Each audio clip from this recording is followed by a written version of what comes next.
In the beginning, there was Final Fantasy XIV, and it was not good. For most gamers, the story would have ended there, but Square Enix insisted that it couldn't let the franchise's name be so marred by such a disaster. Final Fantasy XIV: A Realm Reborn is the resulting do-over, and it's a huge success. Beautiful, fun, and only a bit uneven in the late game, this dramatic reinvention easily establishes itself as one of the most sincere and effective apologies in gaming history.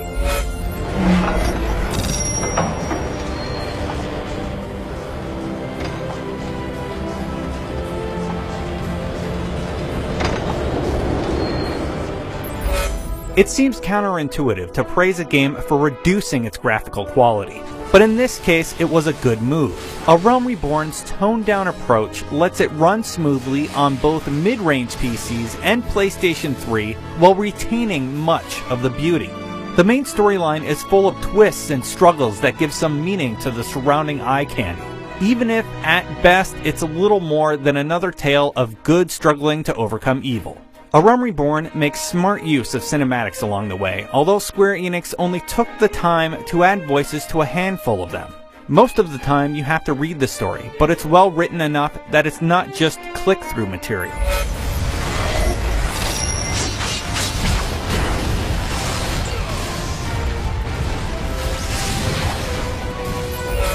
Much of the great strength of A Realm Reborn's class system lies in its versatility.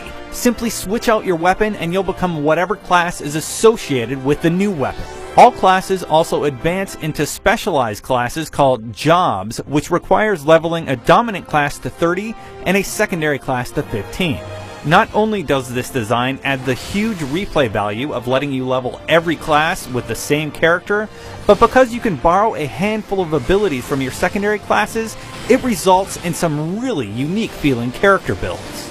Likewise, you become a crafting or gathering class simply by equipping the appropriate tool, and they level just like a combat class. It's a great idea, and that's why it's such a shame that the actual products of crafting don't outperform the gear from late game dungeons. They're still useful and necessary for enhancements and potions once you hit the raiding scene, but at this moment the payoff doesn't match up to the effort needed to level a crafter. Combat is drenched in MMO tradition, with some flashy animations that almost manage to mask the fact that it relies on the same system of tab targeting and hotkeys that have defined the genre ever since EverQuest. Global cooldowns are here in abundance, and most classes and jobs remain firmly rooted in a single role. A white mage, for example, will always be a healer. Initially, this seems like a disappointment, considering the advances in action combat made by games like Terra, but A Realm Reborn makes up for it by demanding group coordination and lots of movement in dungeons. Indeed, one of the best things about A Realm Reborn is the way it eases you into these later challenges. The early dungeons start out easy enough, but by the mid-30 levels, you'll start seeing dungeons and boss-focused trials that demand full awareness of debuffs and your surroundings. One of the best little touches of combat is that you can call your chocobo into battle with you, where it functions as a tank, healer, or damage dealer depending on how you spend your points. Aside from the main storyline, A Realm Reborn also delivers a wealth of side quests, guild hests that serve as group-based tutorials, guild leaves that function as daily quests of sorts, and even a hunting log for each of the grand companies that players can represent. True, many follow the familiar kill X of Y and FedEx template, but Square wisely kept the required body counts involved to a minimum.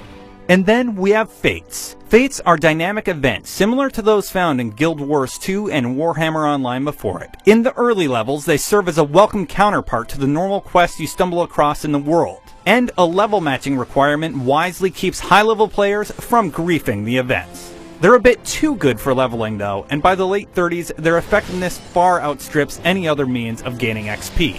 Until Square Enix reduces their effectiveness or increases the rewards for running dungeons, the latter might get a little lonely in the late game.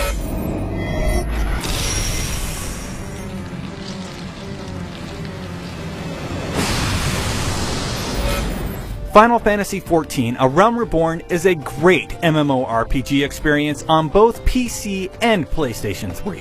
Grounded in tradition and learning from the lessons of the games that preceded it, it thrives on the strengths of its excitingly varied and flexible class system and highly mobile combat. The challenge ahead for Square is to achieve the delicate balance of questing, dungeons, and fates for the second half of the leveling process, as well as it has the first. But considering the stunning reversal of fortune that Square has achieved here, it seems like anything is possible.